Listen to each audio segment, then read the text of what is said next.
नमस्कार. मी डॉक्टर अजय रोटे, वैद्यकीय संचालक कमलनयन बजाज रुग्णालय. आजच्या कार्यक्रमाची संकल्पना कशी सुचली त्याच्याबद्दल मी तुम्हाला थोडं सांगतो. कमलनयन बजाज रुग्णालय आपल्याला माहिती आहे की सर्वोत्तम वैद्यकीय सुविधा पुरवण्यासाठी कायम अग्रेसर आहे सर्व प्रकारच्या आजारांसाठी. पण आम्हाला असं लक्षात आलं, आम्हाला आणि डॉक्टर समीर महाजन आणि डॉक्टर मिलिंद वैष्णव आमचे CEO सर सगळ्यांना असं लक्षात आलं की आपल्याला विविध आजारांसाठी एक सपोर्ट ग्रुप मीटिंग घेणं गरजेचं आहे. बऱ्याच गोष्टी असं असतं की नुसत्या कन्सल्टेशन रूममध्ये OPDमध्ये जाऊन जेव्हा आपण डॉक्टरांशी बोलतो तेव्हा सगळ्या गोष्टींचं शंका निरसन होत नाही. हा त्याच्यातला एक भाग आहे. त्याच्यातला दुसरा भाग असा महत्त्वाचा आहे की खास करून ज्यांचं ट्रान्सप्लांट झालेलं आहे किंवा ज्यांचं ऑपरेशन झालेलं आहे. मुळात आपल्या सगळ्यांना माहिती आहे की ट्रान्सप्लांट ही खूप जटिल प्रक्रिया आहे, डिफिकल्ट आहे, अवघड आहे, सहजासहजी होत नाही. कारण एका व्यक्तीची किडनी दुसऱ्याच्या शरीरामध्ये व्यवस्थित बसवणं, ती फिट होणं, त्याला सूट होणं आणि त्याच्यापासून त्याच्या आजारांपासून त्याला बऱ्याच अंशी त्रासापासून मुक्तता मिळणं, ह्या गोष्टी खूप कॉम्प्लिकेटेड आहेत, ते सहजासहजी होत नाही. तर तुम्ही आणि आम्ही ॲज अ हॉस्पिटल आणि ॲज अ पेशंट तुम्ही याच्यासाठी खूप प्रयत्न केलेले असतात जेव्हा कुठं हे यशस्वी होतं. पण ऑपरेशन होऊन पेशंट यशस्वीरित्या घरी जाणं हा फक्त 50% यशाचा भाग आहे, हे लक्षात घ्या.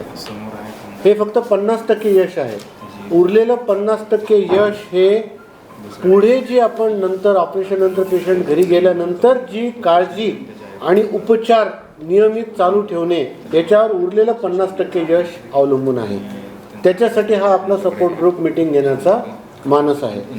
याच्यामध्ये 2-3 गोष्टी आहेत की आपण आता डॉक्टर समीर महाजन पण तुम्हाला गाईड करतील, तुमच्या शंकावर आपण उत्तरं पण देऊ.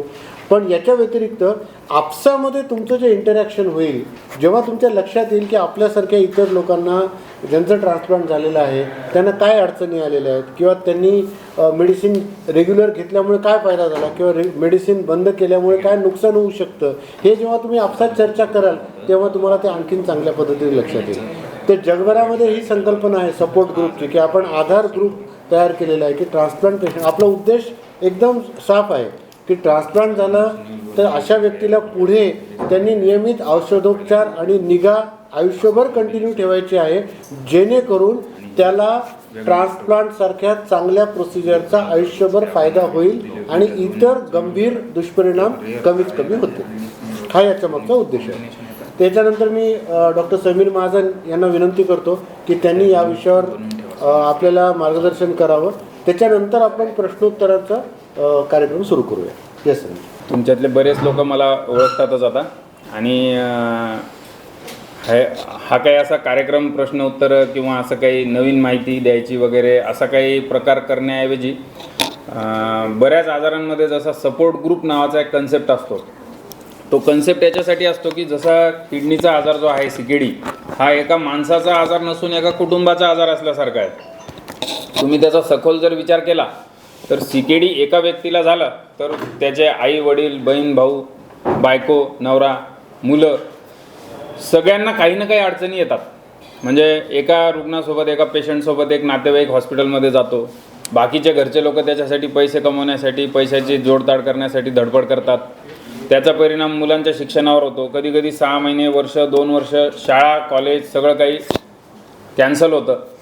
दैनंदिन आयुष्य बऱ्याच लोकांची नोकरी जाते, बिझनेस जातो, जे काय चालू होतं ते, आणि अडचणी असतात बऱ्याचशा असतात. तर हा आजार कुटुंबाचा आजार आहे आणि अशा आजारांमध्ये आजारामुळे जेवढे मृत्यू होतात त्यापेक्षा जास्त मृत्यू हा खचून जाण्यामुळे, आर्थिक मदत नसल्यामुळे, व्यवस्थित ज्ञान नसल्यामुळे आणि बाजारात असलेल्या फसवणुकीमुळे, हे सगळेच कारणीभूत आहेत. त्याच्यामध्ये जेवढ्या आजारामुळे मृत्यू होतात त्याच्यापेक्षा जास्त बाकीच्या गोष्टींमुळे मृत्यू होतात.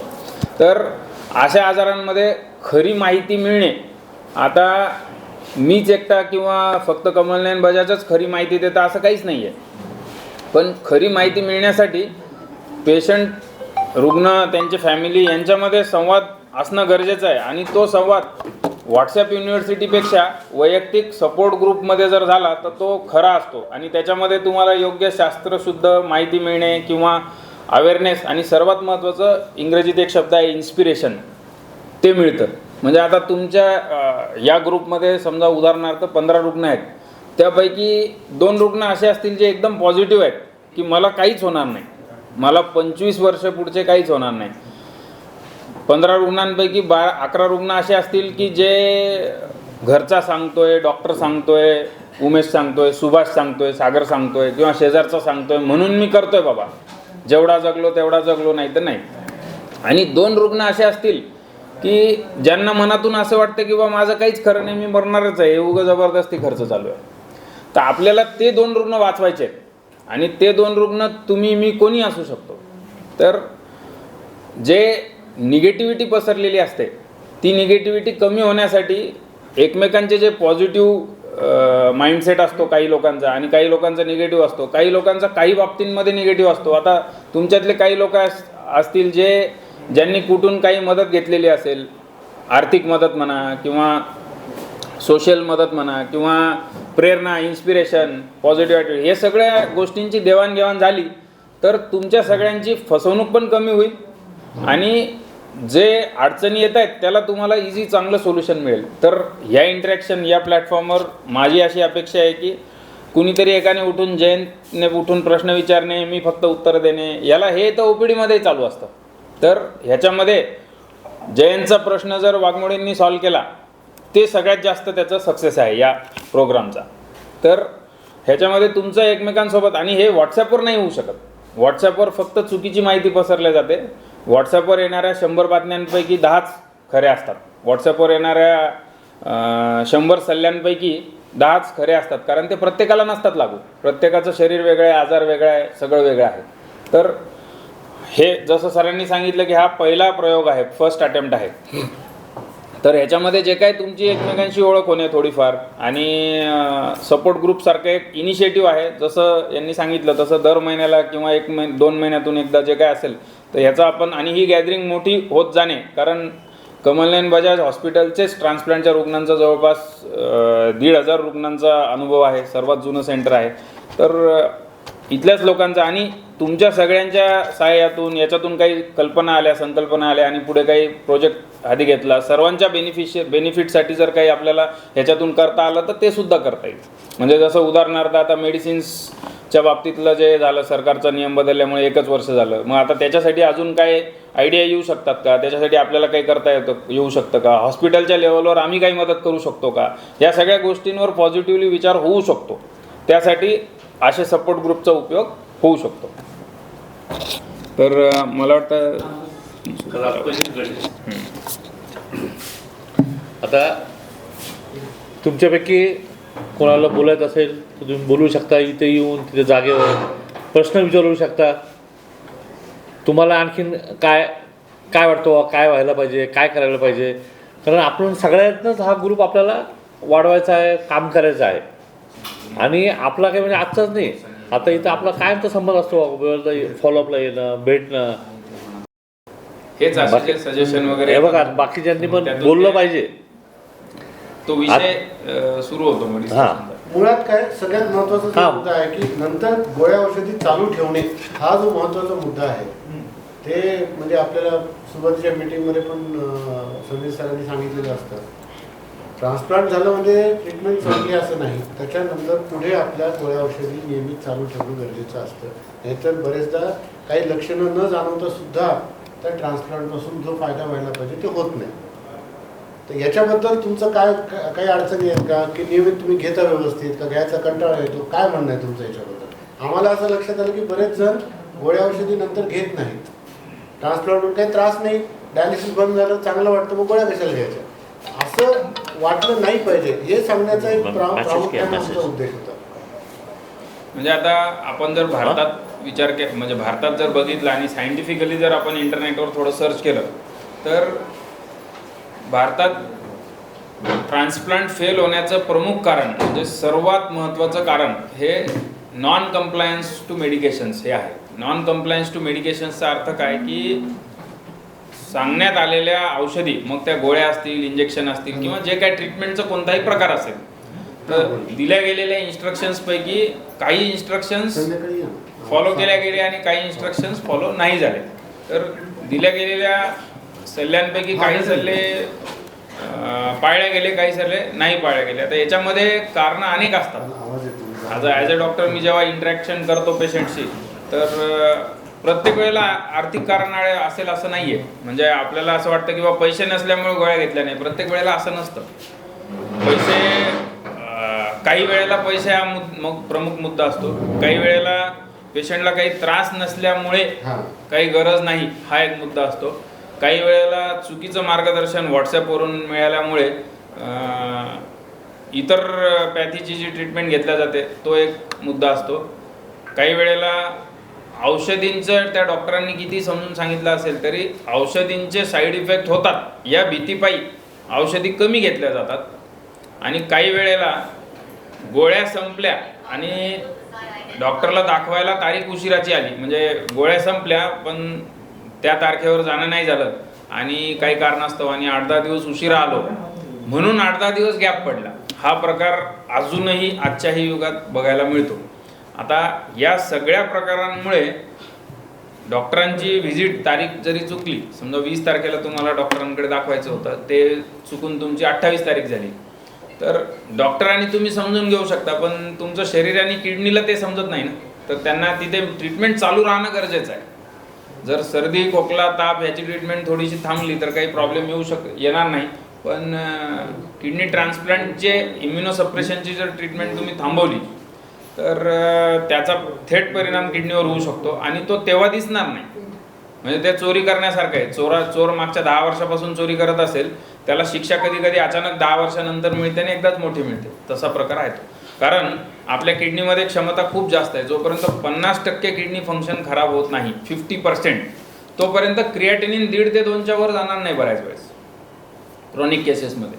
तर तोपर्यंत पेशंटला काहीच त्रास होणार नाही. त्यामुळे मला त्रास झाला नाही किंवा माझं लघवीचं प्रमाण भरपूर आहे म्हणून मी गोळ्या घेतल्या नाही, हे जे प्रकार बऱ्याच वेळेस बघायला मिळतात आणि सहसा 2 वयोगटात जास्त बघायला मिळतात.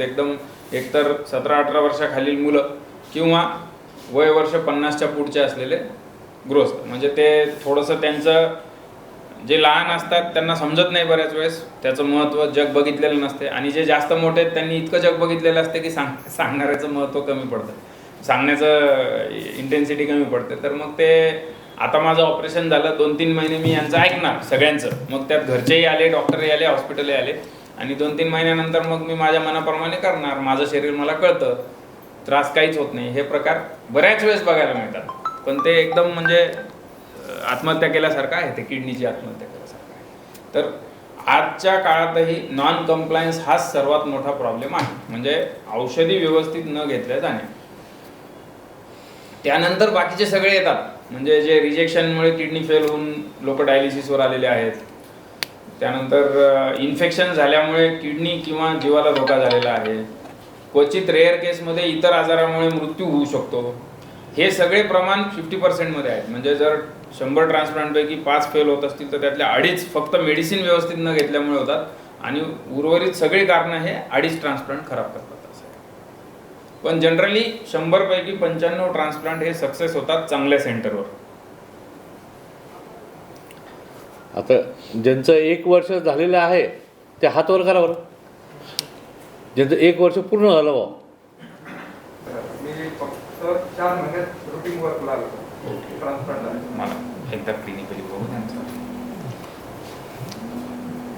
आणि सर्वात महत्त्वाचं दुसरं माझं नाव प्रकाश खरे, मला 8 महिने झाले. तर सरांनी सांगितल्या पद्धतीने किंवा रेग्युलर मेडिसिन आपण घेतली पाहिजे, बरोबर, आणि रेग्युलर फॉलोअप केला पाहिजे. म्हणजे माझा अनुभव असा आहे की मी आतापर्यंत रेग्युलर फॉलोअप केलो आहे, आणि मी ऑफिसर वर्क असल्यामुळे माझं पब्लिकशी पण कॉन्टॅक्ट आहे. पब्लिकमध्ये पण म्हणजे तुम्हाला त्रास काही होत नाही. माझा असा एक मुद्दा आहे की आपण समजा रेग्युलर मेडिसिन घेतोय आणि एक छोटे मोठे आजार आपल्याला होतात, सर्दी झालं, ताप झाला, आपण ती गोळी घेऊ शकत नाही. आपण काय करतो, घरगुती उपाय म्हणून एक ट्राय करतो, म्हणजे तो कितपत बरोबर आहे किंवा कितपत आपल्याला सूट होतोय किंवा नाही होतोय, किंवा एखाद्या वेळेस आपलं 1 वर्ष झाले 2 वर्ष झाले तिला, त्याच्यानंतर आपण समजा आपल्याला कुठेतरी बाहेरचं खावं वाटलं खूपच जास्त, तर आपण विचार करतो की काय होतं एखाद्या वेळेस खाल्लं, म्हणजे आपल्या शरीराला काही हानिकारक आहे, काय होतं एखाद्या वेळेस. तर याविषयी सरांनी थोडंसं बोला. म्हणजे तिथे 100% खाऊच नाही असं माझं मत आहे. ते खाऊच नाही पण समजा एखाद्या वेळेस बाहेरचं हे गेलं फार महत्त्वाचा मुद्दा म्हणला तुम्ही. याच्यात दोन भाग आहेत तुमच्या प्रश्नामध्ये. एक आहे सेल्फ मेडिकेशन, म्हणजे स्वतः औषधं घेणं, आणि दुसरं आहे आहाराबद्दल. तर सेल्फ मेडिकेशन बद्दल तर आम्ही असंही इतरांना पण सांगतो, तुम्हाला तर किडनी ट्रान्सप्लांट झालेला आहे, अशा व्यक्तींनी स्वतःहून औषधी घेणं टाळलं पाहिजे. जे डॉक्टरांनी सांगितलेलं आहे तेवढ्याच वेळात त्याच डोसमध्ये औषधं घेणं आणि वेळच्या वेळी दाखवणं गरजेचं आहे. आपण त्याला लहान सहान आजार आहेत आणि छोटे मोठे घरात गोळ्या असतात, एकाच्या गोळ्या दुसऱ्याने घेणं, दुसऱ्याच्या एकाने घेणं, हे अजिबात टाळलं पाहिजे. कारण त्याचे काय परिणाम होतात हे लगेच दिसून येणार नाहीत आणि ते आपल्याला माहीत नसतं.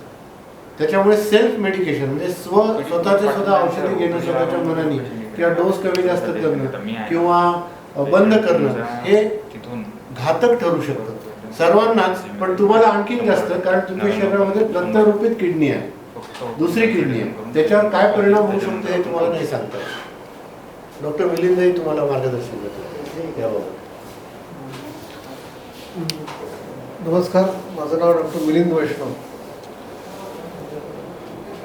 गेल्या काही दिवसांपूर्वी जेव्हा आम्ही हा सगळा जो डाटा आहे हा बघितला एका दुसऱ्या संदर्भामध्ये, तेव्हा आमच्या असं लक्षात आलं की 6 महिन्यानंतर, वर्षभरानंतर बऱ्याचशा पेशंटने गोळ्या औषधं बंद केलेली आहेत.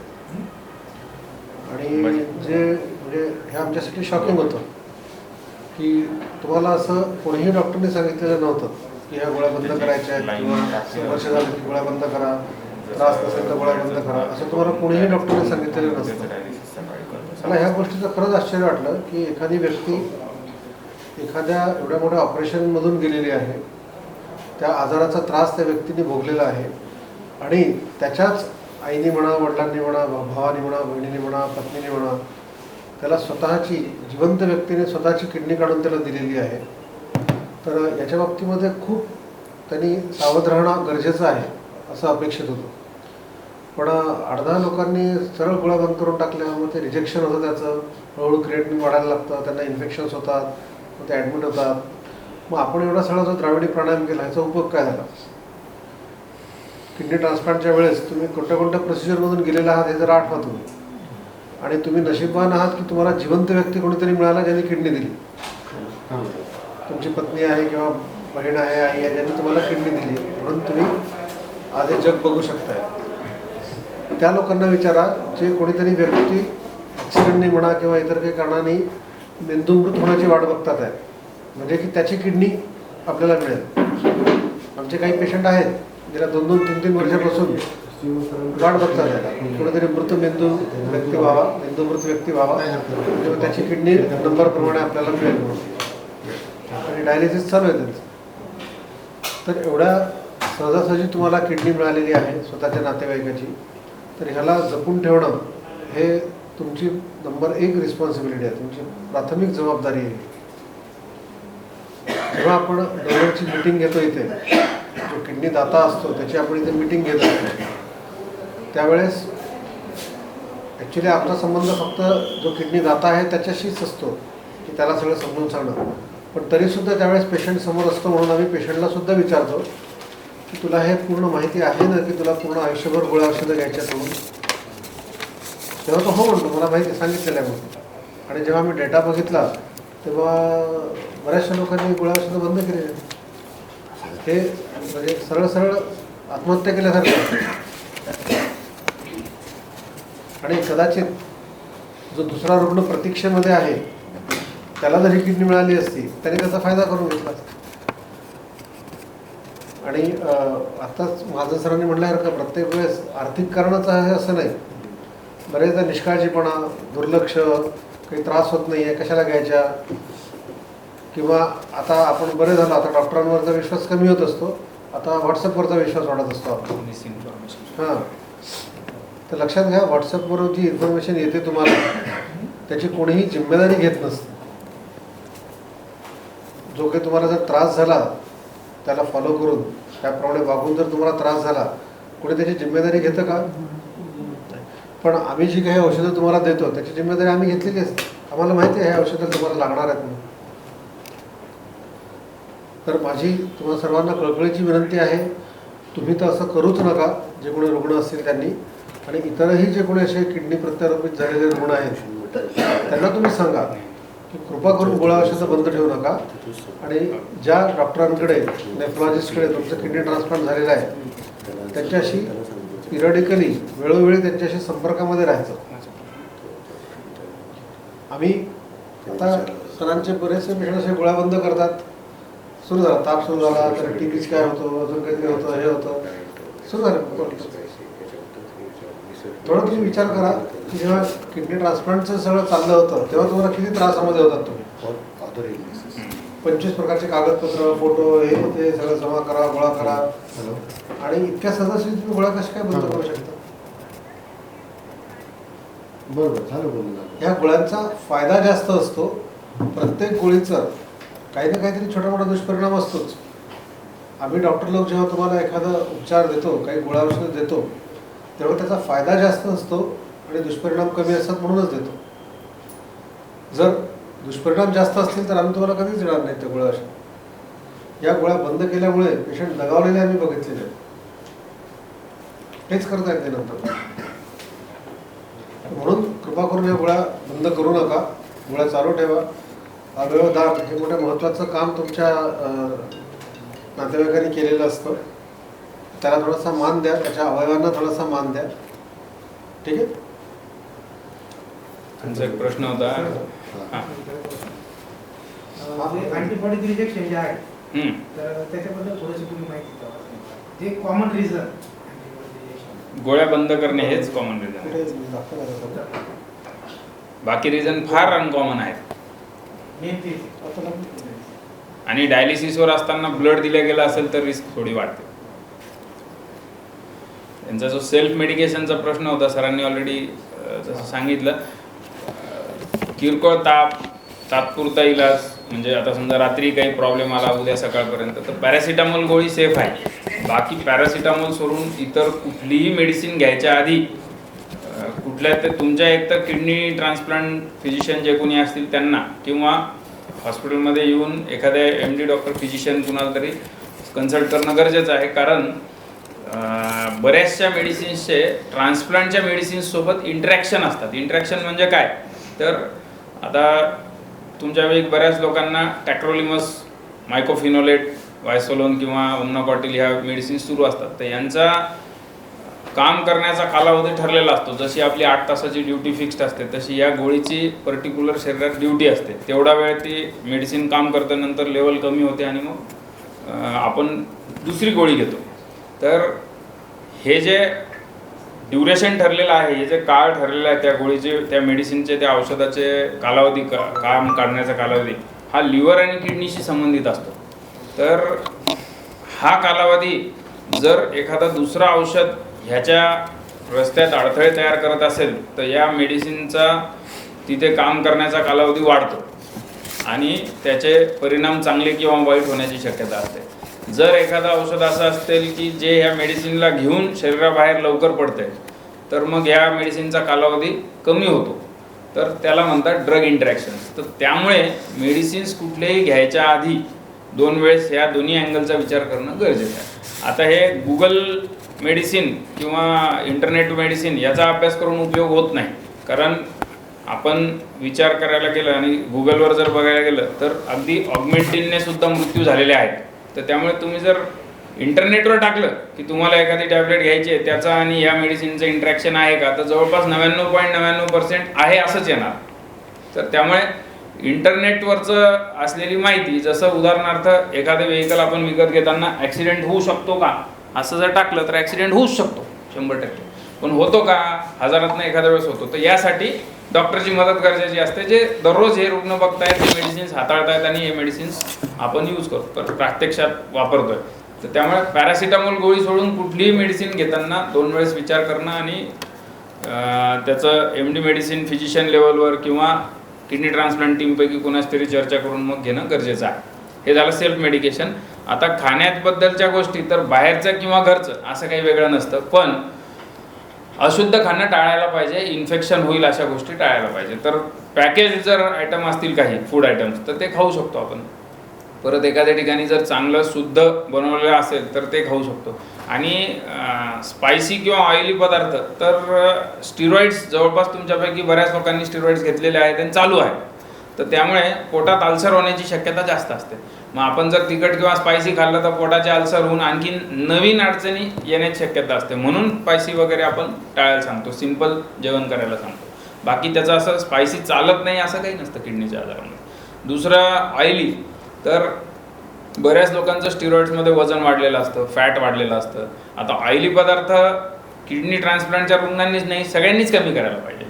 म्हणून आपण ऑइली पदार्थ, शुगर, साखरेचं प्रमाण हे सगळ्यांनीच कमी करायला पाहिजे. कारण आजच्या जगात साखर, मीठ आणि ऑइल ह्याचं प्रमाण खूप वाढलेलं आहे वापराचं. म्हणजे चिप्स प्रत्येकजण आपण खातो, परत फरसाण, हे सगळे जे रेडीमेड पॅकेज फूड असतात त्याच्यामध्ये ऑइल, साखर आणि मीठ ह्या तिन्ही गोष्टी खूप जास्त असतात ऑलरेडी. त्यामुळे ते जेवढं कमी केलं तेवढं चांगलं आहे, पण असं कॉन्ट्राइंडिकेटेड नाही आहे की बाबा चालत नाही असं काही नाही.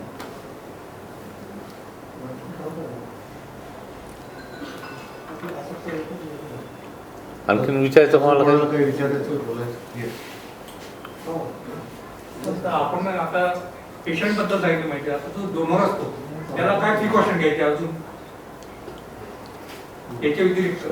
डोनर हा घरी गेल्यानंतर तो काम करायलाच लागतो, तर काम करायला लागायलाच पाहिजे. परंतु अजून म्हणजे ज्या बाहेरच्या जगाला आता वापरतो तो काय करायला पाहिजे? नाही, डोनर हा रुग्ण नसतो, त्यामुळे डोनरला कुठल्याही प्रकारचे बंधन नाही. ऑपरेशन झाल्या थोडा दिवस काळजी घ्यायची, पण नंतर रुटीन लाईफ जगू शकतो, काही प्रॉब्लेम. काहीच नाही. डोनरने जास्त दिवस मला ठेवायचं नाही असं झालं म्हणून बुवा. तर तेच जास्त असतं, दुसरं काय असतं बुवा. बरेच लोक भीती घालतात नाही. दुसरं मग तेच ना, हा मग तेच सांगायला त्यांनी ते डोनरनी तेच डोक्याचं काढलं पाहिजे बुवा, असं झालं म्हणून. त्यांनी जे रुटीनवर काय जसं सरांनी सांगितलं, डॉक्टर महाजन सरांनी, ते करायचं, बाकी काही देतात. आणि सर आता माझा मुलगा 19 वर्षाचा आहे. आता याला म्हणजे त्याला बरोबर 1.5 वर्ष झाले त्याचं हो. म्हणजे अभ्यास वगैरे सर्व बुडलेला आहे. आता त्याला कॉलेज करायचा विचार आहे. त्यांनी असं म्हणजे आता ऑफलाईन करावं का ऑनलाईन करावं, काय करावं ते आम्हाला सध्या तो प्रश्न पडलेला आहे. नाही असं काही नव्हतं, रेग्युलर कॉलेज जाऊ शकतो. हां ऑफलाईन करावं किंवा ऑनलाईन करावं ते समजत नाही. नाही असं ऑनलाईन ऑफलाईन Offline हां ऑफलाईन रेग्युलर ऑफलाईन करू शकतो. त्याला आता मला वाटतं पालकांनी त्याला आता वेगळं सोडावं, त्याला त्याचं काम हां सर्व विषय आहे, पण कारण पाल- त्याच्या मनात जरा तो विचार घुमवून राहिले की नाही, आता नाही. आपण काय करावं. हे बघा, सुरुवातीचे काही महिने या सगळ्या प्रकरणामध्ये काळजी घ्यायची, काळजी करायची नाही. ऑफलाईन जरी केलं ना तरी काळजी घेऊन सगळं करता येतं. आता सुरुवातीचे काही महिने आपण स्टिरॉइड डोस जेव्हा जास्त असतो, जेव्हा इम्युनिटी खूप कमी असते, इन्फेक्शनची रिस्क जरा जास्त असते, तेव्हा आपण गर्दीत न जाणे हे टाळणं गरजेचं आहे. आणि नंतरही जिथे शक्य आहे तिथे गर्दीत न जाणे, पण एक 4-6 महिने झाल्यानंतर स्कूलमध्ये किंवा कॉलेजमध्ये जाऊ शकतो. व्यवस्थित लक्ष देऊन इतर लोक काय म्हणतील याचा विचार न करता मास्क घालून जाणे. त्याला काय किंवा करायचं? स्वतःच्या अनुभवातून काही अनुभवी ट्रान्सप्लांट पेशंटला काही इतरांसाठी सांगायचं असेल तर तसंही सांगू शकता. दादा तुझं नाव सांग ना, काय उभं राहतो, बरोबर सांगा. काय नाव तुझं? माझं नाव जयंत खंडारे. मी 1.5 वर्ष झाले म्हणजे चिमणीपासून बा तो हात वर नाही काढला, 1 वर्ष झालं म्हटलं, का बरं? नाही झालं नाही अजून, ट्रान्सप्लांट अच्छा. 1 महिना झालेला आहे. बरोबर. पण तसं किडनीचा आजार 1.5 वर्ष झाला चालू सध्या. ओके. माझी 12 नुकतीच कम्प्लीट झाली होती. अच्छा. तुम्हाला आईने दिली आहे ना किडनी? तुम्ही दिली आहे ना? हां मीटिंग मधलं आठवत. तसं मला इंजिनिअरिंग करायचं हा. होतं, पण ते 12वीच्या एक्झाम म्हणजे एक्झामचं म्हणजे दुसराच पेपर चालू होता त्यापासून बरोबर. प्रॉब्लेम चालू होता, त्यामुळे माझा रिझल्ट थोडा कमी आलेला आहे. आणि मला सीईटी आणि जेडब्ल्यूची एक्झाम द्यायच्या होत्या. म्हणजे फॉर्म भरले होते, पण एक्झामच्या म्हणजे आपले जे आजार चालू झाला त्याच्यामुळे सगळं दवाखान्यातच गेलो होतो. म्हणून मग आता सध्या काय सध्या फॉर्म वगैरे भरला असेल त्यांनी? आणि आता अजून काही अजून भरला नाही. एकच महिना. बरं. एक्झाम झाले होते की नाही, म्हणजे 12वीचा एक्झाम झाला होता तर लगेच पेपर होता ओके. जेडब्ल्यूचा. पण तो एक्झामचा पेपर हॉस्पिटलमध्ये त्या टाइमला मी भरतो होतो. अच्छा. त्यामुळे तो एक्झामचा पेपर मीच झाला. नंतर इंजिनिअरिंग करायचं घरचे म्हणत होते की की जास्त वेळ बसून काम करायचं हे ते करायचं, त्याच्यामुळं तो ड्रॉप केला. आता टीचिंगच्या सेक्शनला जायचा विचार आहे. तुला मास्कमुळे दम लागतोय ना? हा? मास्कमुळे दम लागतोय ना? नाही मग तसंच जास्त बोलले की तसं होतं. अच्छा. मग आता काय शिक्षक व्हायचं काय आता? तर आता त्याचाच विचार चालू आहे काय शिक्षक म्हणजे काही बाबा काम नाही काही नाही, तेच तसंच अर्थ आहे ना. शिक्षक काही काम नाही काही नाही बाबा, सांगायचं बसायचं आहे ना, शनिवार रविवार सुट्टी, साधायचं. तसंच बरं. माझी मावशी पण टीचिंग करते, त्यामुळे तिचं पण म्हणणं आहे की आपण टीचिंग सेक्शनला जायचं. मास्क राहू दे. आमचं सगळ्यांचं तेच मत होतं टीचिंग करावं, आम्ही झालो नाही बस. नाही करायचं. बीएड आमच्या डीएड खूप होतं त्यावेळेस हे ना. आता सगळे म्हणतात इंजिनिअरिंग व्हायचं, डॉक्टर व्हायचं, काही नवीन ट्राय करायचं पाहू. मग टीचिंग तुला जे आवडतं ते शिक्षण घे. म्हणजे घरच्या सगळ्यांचं इकडून मत घेऊन. म्हणजे स्कूलमध्ये नेहमीच टीचर आणि हा आजार असल्यामुळे हे करता येतं ते करता येतं असं काही नाही. तुला जे आवडतं ते चांगलं घे. आमच्या सगळ्यांकडनं भाऊ तुला बेस्ट ऑफ लक, सगळ्या टीमकडनं, सगळ्या ग्रुपकडनं शुभेच्छा तुला. आणखीन कोणाला? हा. माझं नाव दिगंबर शिरोळे. माझं ऑपरेशन 24 जानेवारी 2024 झालं. म्हणजे आज मला 1 वर्ष 7 महिने झाले. माझं ऑपरेशन झाल्यानंतर मी जवळपास 1 महिन्यात स्टेबल झालो. चालायला सुरुवात केली मी. आज दररोज सकाळी 4 किलोमीटर, संध्याकाळी 4 किलोमीटर चालतो. आणि मी शिक्षक आहे.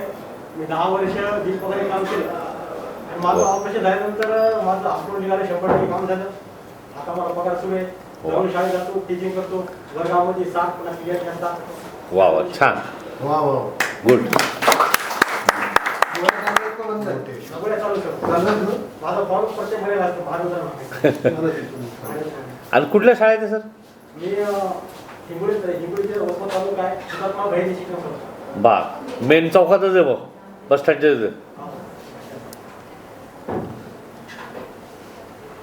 आता तुमचा अनुभव सांगा तर, बाकीचे आता जे नवीन झालेले आहेत. सर तुम्ही सांगा तर, तुम्हाला. सकाळी 5 वाजता उठतो. 5ला उठल्यानंतर तोंड वगैरे घेऊन 2 ग्लास पाणी पितो. नंतर जवळपास 4 ते 5 मिनिट घरी करतो. 4 ते 5 मिनिट. नंतर घरी आल्यानंतर परत 2 ग्लास पाणी. नंतर चहा बिस्किट 8च्या गोळ्या घेतो. नंतर 9ला जेवल्यानंतर शाळेत जातो. 10 ते 3 घरी आल्यानंतर परत 1 तास अर्धा तास आराम. परत 5ला फिरायला जायचं. 6 साडेसहा घरी वापस जेवण खायचं, गोळ्या घ्यायचा. पाहिलं जातं शिक्षकाची दिनचर्या, तसं तू सांगितलं. बाकी हा तेच. जास्त बोलणार पाठीमाग बोलता नाही. त्रास नंतर मी ते स्पीकर आणले, मायक्रोवेव्ह स्पीकर लावून म्हणजे कुठलंच काम सोपं नाही आणि कुठलं काम अवघड नाही, असं थोडक्यात सरांचं सांगायचं का बस. तर एक काळ होता ते शिक्षकाचा, पण आता तसं राहिलेलं नाही. आता भरपूर जबाबदाऱ्या आहेत, भरपूर हे झालं. पालकांमध्ये पण आता अवेअरनेस बऱ्या प्रमाणात आलेला आहे, ग्रामीण भाग असो शहरी भाग असो. आम्हाला प्रत्येक वेळेमध्ये विद्यार्थी गोळा करा, प्रत्येक ग्रामीण भागात फिरावं लागतं. सकाळी जर 9ला गेलं, संध्याकाळी 5ला गेली. पाणी सोबत बाहेरचं काही खायचं नाही. मी उन्हाळ्यामध्ये उपाशी राहिलो, फक्त पाणी हवं. म्हणजे बॅग आहे सोबत, त्या चाळीचं पाणी हवं. आता जेवण नाही काय डबा सोबत कुठे गेलो. लग्नामध्ये फक्त माझ्या घरचं मी गेलो होतो, साईडला गेलो, जेवण केलं आणि घरी वापस. त्याच्यानंतर कुठंच नाही. त्याच्यामुळे माझं आतापर्यंत सगळं स्टेबल आहे.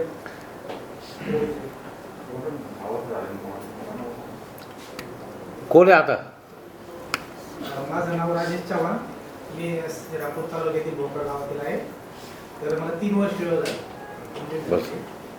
तर मी शेती करतो आणि दूध व्यवसाय पण माझा. आणि सकाळी उठून येणे सांगितलं सर, आणि तसं रेग्युलर एक्सरसाइज, मेडिटेशन. तर मला म्हणजे काहीही अडचण नाही आली. थोडासा व्यायाम वगैरे करून व्यवस्थित सर्व असं कोणतंच काम नाही शेतीत तर मी करू शकत. ट्रॅक्टरही चालवतो, दूधही काढतो, काय नाही मला काही अडचण.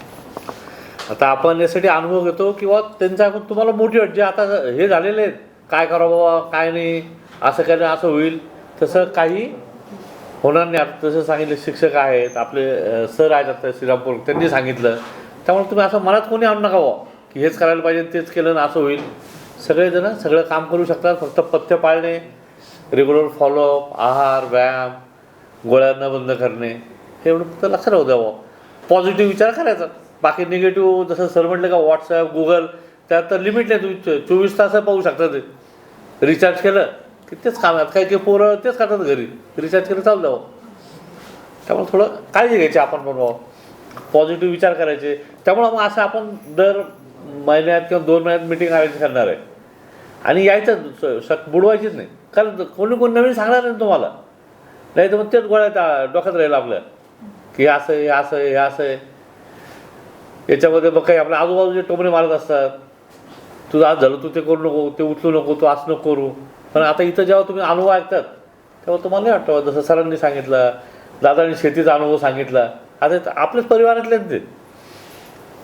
याच्यामध्ये एक एवढं जरी फिलिंग इथून तुम्हाला सगळ्यांना मनापासून जर गेलं की आपल्यासारखे बरेच आहेत जे चांगलं जगत आहेत, तर एवढं टेक होम मेसेज सुद्धा बऱ्याच लोकांना जगण्यासाठी पुरेसा असतो. इट इज लाईक की मलाच का असा न विचार करता माझ्यासारखे बरेच आहेत आणि जे चांगलं करतायत. आता ते दोघांनी त्यांचा अनुभव सांगितलं, त्यांचं रुटीन सगळं काही सुरू आहे आणि असे तुमच्यापैकी बाकी पण बरेच लोक आहेत ज्यांचं रुटीन सगळं काही पूर्ववत आलेलं आहे नॉर्मल याला. तर हा मेसेज सगळ्यांना जाणं गरजेचं आहे. कारण आजही माझ्या ओपीडीत जेव्हा पेशंट येतात तर ट्रान्सप्लांट करायचं म्हणजे पहिले एक पेशंट होता, आता 2 जण आदू होणार, अशीच एक कल्पना आहे.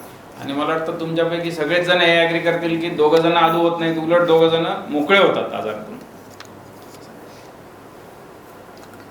सगळ्यांनी सगळ्यांचे नंबर वगैरे द्या, मोबाईल नंबर. एक ग्रुप क्रिएट करतील, सुभाष आणि सागर सर वगैरे आत्ता जे इथं असतील सगळे, त्यामध्ये आपण फक्त सपोर्ट ग्रुप रिलेटेडच मॅसेज हे करणार, बाकी दुसरे शक्यतो मॅसेज कोणीही नाही.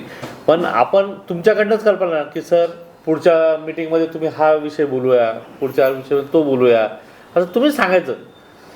आम्ही तर आहेच सरांचं जसं आहे एक अजून गोष्ट आपण करू शकतो, ट्रान्सप्लांट गेम्स आपण ऍड करू शकतो पुढच्या मीटिंग मध्ये. जर तुमच्यापैकी काही लोक इंटरेस्टेड असतील थोडंसं संवाद, थोडेसे गेम्स, मग त्यात काही इन हाऊस असेल किंवा इव्हन काही छोटे मोठे ग्राउंडवर तर आपण एक 3 ते 4 तासाचा प्रोग्राम अरेंज करू शकतो. मला वाटतं उमेश हो सर तेवढं सहजच नक्की नक्की. आणि म्हणजे नुसतं आपण असे संभाष हे राहू नये रिलेशन पेशंट आणि डॉक्टर. आणि कुणी नाहीच पळाले त्या गेम्स मध्ये तर मग सागर आणि सुभाष सागर आहे. त्यांचं हॉस्पिटलमध्ये जास्त पडलं. तसं सागर आम्ही इथं आदर्श सांगतो सगळ्यांना. उदाहरण सागरचं आता बरेचसे आमच्याकडे पण येतं, सरांकडे माझ्याकडे पेशंट नातेवाईक कसं बाबा पुढं काम जमल का, तर आम्ही मग सगळ्यांना सागरलाच उभा करतो पुढं आणि सागरचं जे आहे ते खरं सांगतो हॉस्पिटलचा चेहरा इन्स्पिरेशन. हां. आणि आम्हाला पण सगळ्यांना अभिमान आहे की तो सगळं व्यवस्थित काम करतो वगैरे, कधी कुठली तक्रार नाही बाबा. कुठलंही काम सांगितलं तर मी नाही असं नाही, पॉझिटिव्हने काम करतो तो. जसं आता तर दोघा सरांनी अनुभव सांगितले तसं सागरचा पण अनुभव ऐकण्यासारखा आहे. सांग सागर तुझं काय. हां मोटिवेट नाही अरे आम्हाला परत म्हणजे त्याच्याकडे पाहून पण आम्हाला म्हणजे खरंच हे वाटतं की एवढं सगळं होऊ शकतं. पण त्यामुळं तुम्ही पण बाबा सजेशन सांगा, हे करा है ना. म्हणजे काय होईल आपलं एकमेकांना सगळ्यांचं हे करा, नाही तर काहीच हे होणार नाही. नुसतं आलं बसलं बाबा, चहा घेतला थोडा, टाळ्या वाजवल्या, तशाने काही या ग्रुपचं हे नाही. त्यामुळे आपण सगळ्यांनी सजेशन, सगळे आता एज्युकेटेड आहे, सगळ्यांना सगळं माहिती आहे. जसं आता सर म्हटलं की बाबा जसं सरकारने केलं की मेडिसिन 1 वर्षासाठीच आहे. जोपर्यंत ग्रुप जमणार नाही तोपर्यंत आवाज पोहोचणार नाही. एकट्याचा आवाज ना आमचा जाणार ना तुमचा तर नाही ना. त्यामुळे आपण असं बोलू शकतो. प्रत्येक कार्यक्रमाला मग पुढच्या वेळेस सर आहे, सरांच्या मार्गदर्शनाखाली आपल्याला डायटिशियनचं लेक्चर, एखादं सायकॅट्रिकचं लेक्चर, लेडीजचं असतील पेशंट तर लेडीजचं गायनेकॉलॉजीचं लेक्चर, लेडीजचे प्रॉब्लेम सांगायला. डायबिटीज स्क्रीनिंग आहे बाबा. आपलं वेगवेगळे उपक्रम राबवता येतील. याच्यासाठी मॅनेजमेंट पूर्ण सपोर्ट आहे. मॅनेजमेंटचंच आयडिया आहे की सर असं सपोर्ट ग्रुप तुम्ही तयार करा बाबा. आपल्याला बरेचसे काम करता येतात. सरांचं चाललं होतं माझं सांगतं की सपोर्ट ग्रुप सुरुवात करा, मग आपण श्रावण महिन्यामध्ये शुभ मुहूर्तावर चालू करतो, एवढं लक्षात ठेवा. आणि ट्रान्सपरंट गेम जर आपण ठेवले आणि त्यात जर जिंकले प्राईज वगैरे जे काय असेल तर ते उमेशकडून माझ्याकडनं राहिलं भाऊ, व्यवस्थापनाकडनं प्राईज मिळेल. चालेल मग, धन्यवाद सगळ्यांचे.